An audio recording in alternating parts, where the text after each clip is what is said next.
On the outskirts of Ghana's biggest city sits a smoldering wasteland.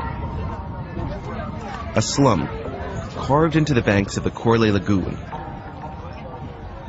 one of the most polluted bodies of water on Earth. The locals call it Sodom and Gomorrah. A group of my graduate journalism students from the University of British Columbia have come as part of a global investigation. We're tracking a shadowy industry that's causing big problems here and around the world.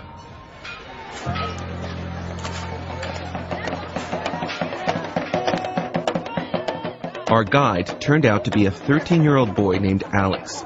He says this is the kind of place where kids grow up fast. How many people sleep there? Yeah, 30 people sleep. He offers to take us along on his short walk to work, across the Dead River, to a notorious area called Agbobloshie.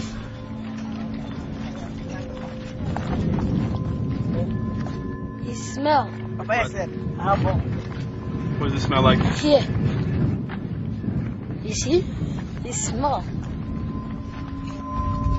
The smell comes from the burning of plastic from old computers and TVs.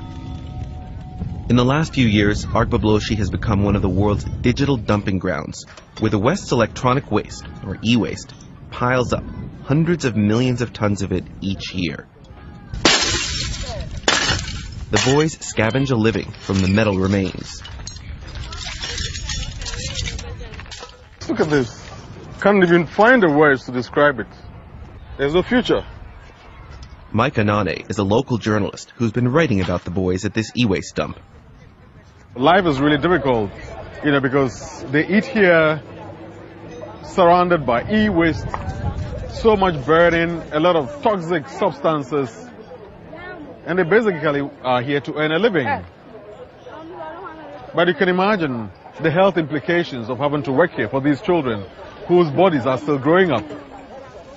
Some of the boys burn old foam on top of computers to melt away the plastic, leaving behind scraps of copper and iron they can collect to sell. The younger boys use magnets from old speakers to gather up the smaller pieces left behind at the burn site. So your specialty is magnets? Yes.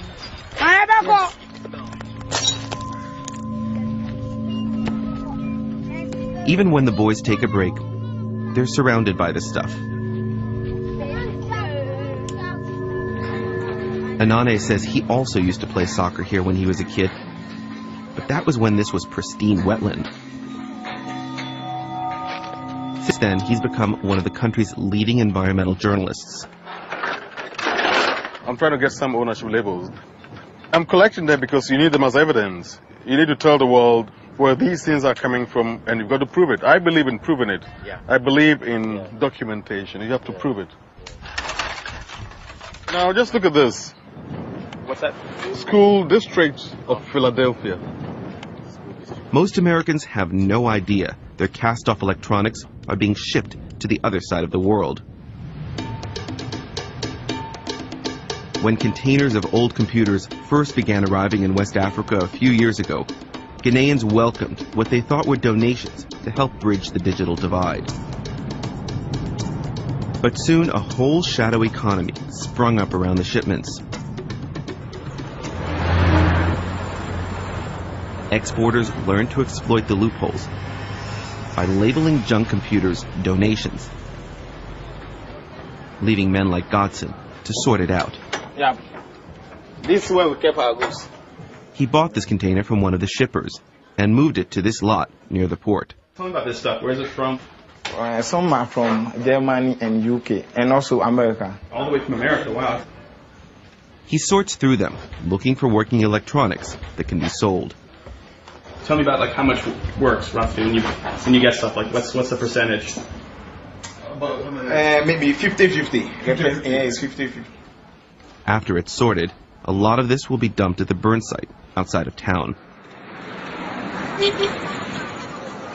Hard drives that can be salvaged are displayed at these open-air markets, a benefit for those who can't afford new equipment.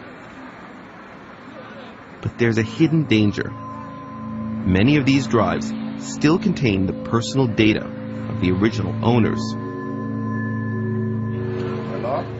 Off camera, Ghanaians admit to us that organized criminals sometimes comb through these drives for personal information to use in scams. So we decided to buy some hard drives of our own to see what's on them, secretly filming the transaction to avoid the seller's suspicions. How much if I wanted to get one of those? 350. 350. Yeah. Oh, thank you.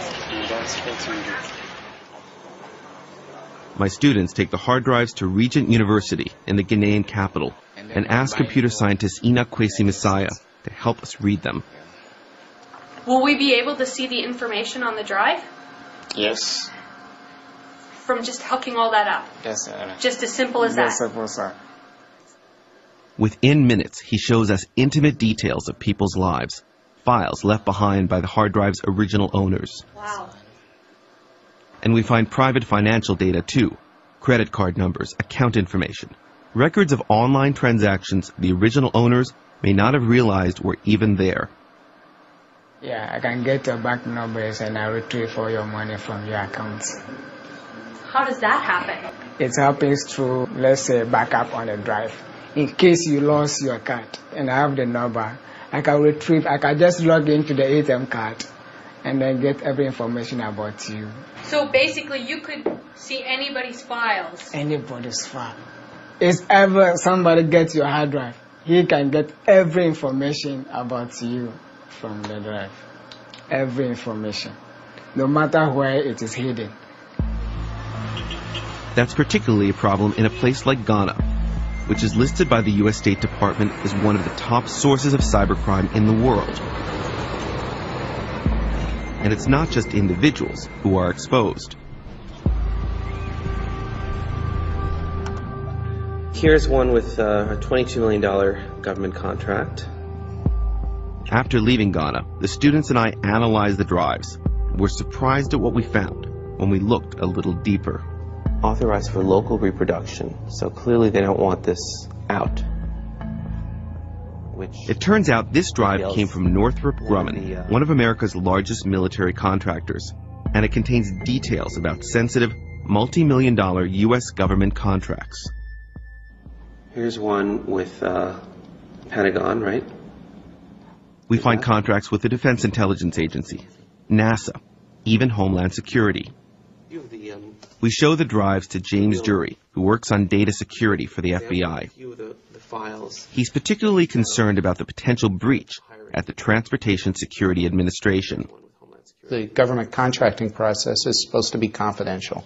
If I know how you're hiring people for security-related job, TSA, air marshals, then I can prepare a person to fit that model and then get my guy in. And once I have my guy in, you have no security. Dury says that companies like Northrop Grumman may believe they've successfully erased their drives before recycling. But then he shows us the only surefire way to keep the data out of the wrong hands. And you just start banging on it with stuff. My mind. There you go.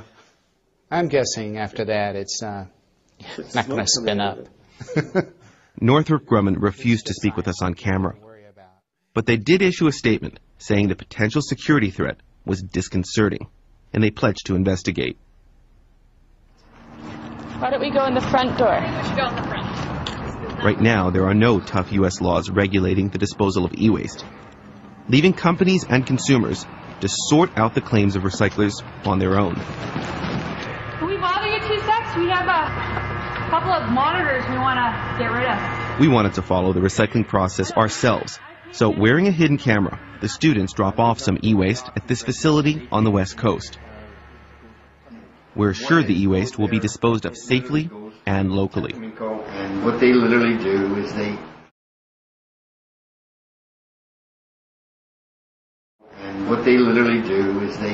dump it into a blast furnace, and it burns it all up, and all they get out of it is a bunch of ash and some of the precious metals. That's all that's left. Everything else gets consumed, burnt. And that's an actual fact. We take note of the ID numbers on the containers, and using public records, we trace where they're sent. A few weeks later, our reporting lands us here, in the port of Hong Kong.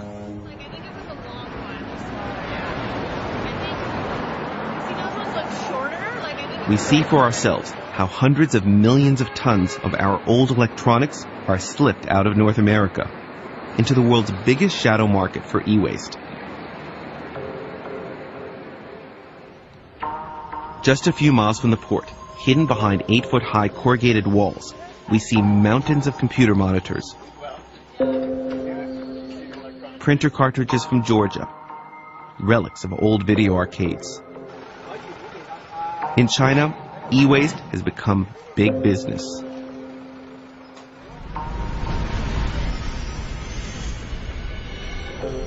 We make our way to the southern Chinese city of Guiyu. It's completely built around the e-waste trade. Miles and miles and miles of nothing but old electronics. Virtually everyone we saw in Guiyu was either hauling electronics or dismantling them. Hello. How are you?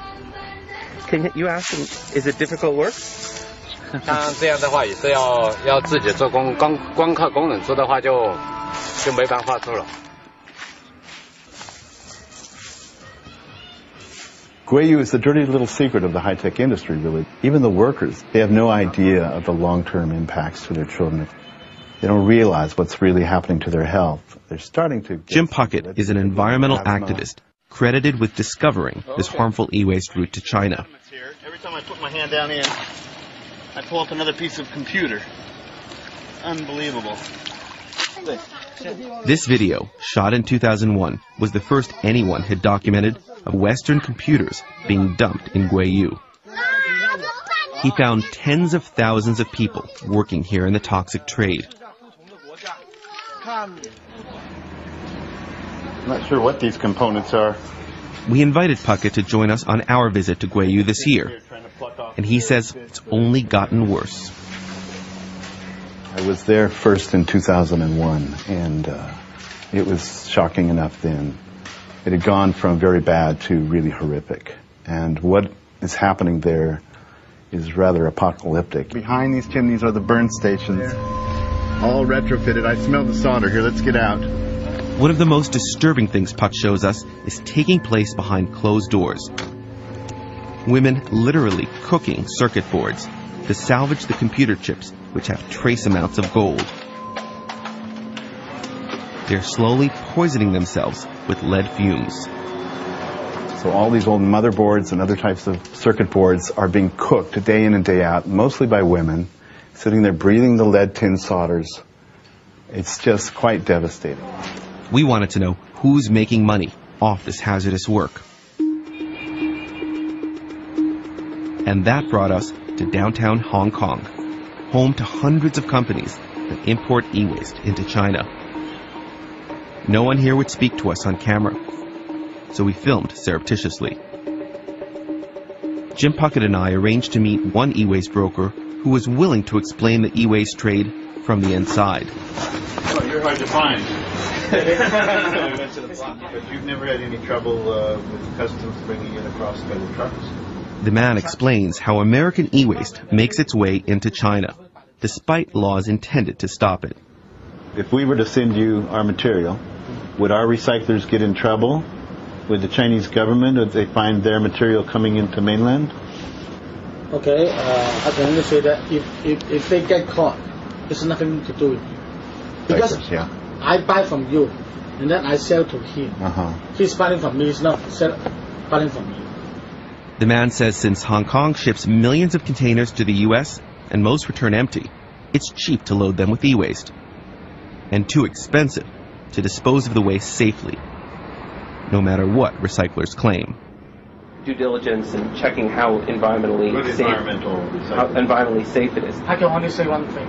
If you want to do it environmentally, you have to pay. They have to invest in machinery, everything, labor, And it didn't worth to pay so much money. But is it hurting the environment? It's hurting. It's hurting. Actually, it's hurting.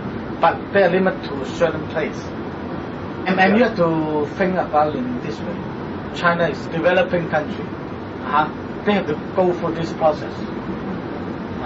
And sometimes you have to sacrifice something in order to get something. What we just witnessed was a typical broker. We kept asking him, but isn't it illegal to take it to China? And he said, that's not for you to worry about. He was very respectful of what he knows about Hong Kong law. He said, no, I can't take CRTs. I can't take batteries. And when I asked him, what should we do with the CRTs? He said, take them to Vietnam.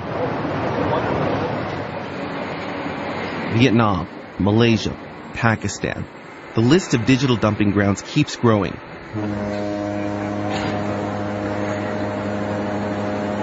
But we heard that one of the biggest importers of e-waste from the West is now trying to change. So a team of my graduate students made one last trip to India.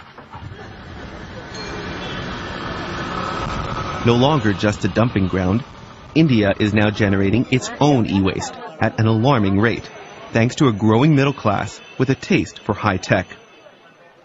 Last year, we sold more than 7 million PCs in India. We generated 330,000 tons of electronic waste within India. So all these are going to come back to the waste stream sooner or later. So it's a growing industry. This state-of-the-art facility outside Bangalore has been opened up by a businessman named Rohan Gupta. He's betting on a new Indian law that could force the high-tech industry here to recycle responsibly, and maybe one day put the digital dumps out of business. Yes, we have solutions. We could put up such plants across the world. So those are the solutions. 10 years down the line, it could be worth $1 billion industry.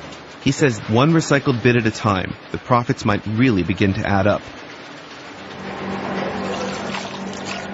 At this nearby plant, they're literally trying to spin the waste into gold. Refining the scrap in a safe environment and fashioning it into watches and jewelry they market as eco-friendly.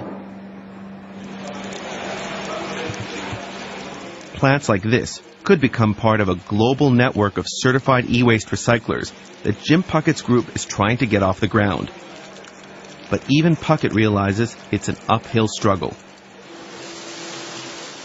Even if you have a state-of-the-art facility in a country like India, the free market there will send it to the lowest common denominator, to the worst facilities, where people are sitting on the streets just picking through it by hand. It's a myth to think that you can just solve the problem immediately with technology alone.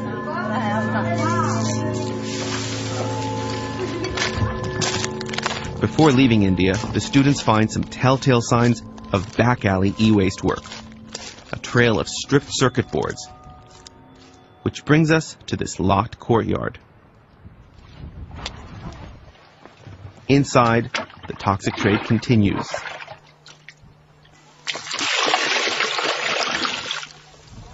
काम करने का मन नहीं करता ऐसा बस नहीं करेंगे तो पैसा नहीं मिलेगा इसलिए करते हैं. India may have banned these sulfuric acid baths, but it's hard to enforce. And for this 19-year-old and countless others around the world, the economics of e-waste won't be easily changed. Do his parents know what he's doing now? आपके mummy papa को पता है कि आप यहाँ काम कर रहे हैं? नहीं. क्यों? मैं बताया नहीं कि इस लाइन में काम करता हूँ. ऐसे मैं अपनी जिंदगी बर्बाद कर रहा हूँ, लेकिन मैं अपने बच्चों को थोड़ा जिंदगी बर्बाद करूँगा.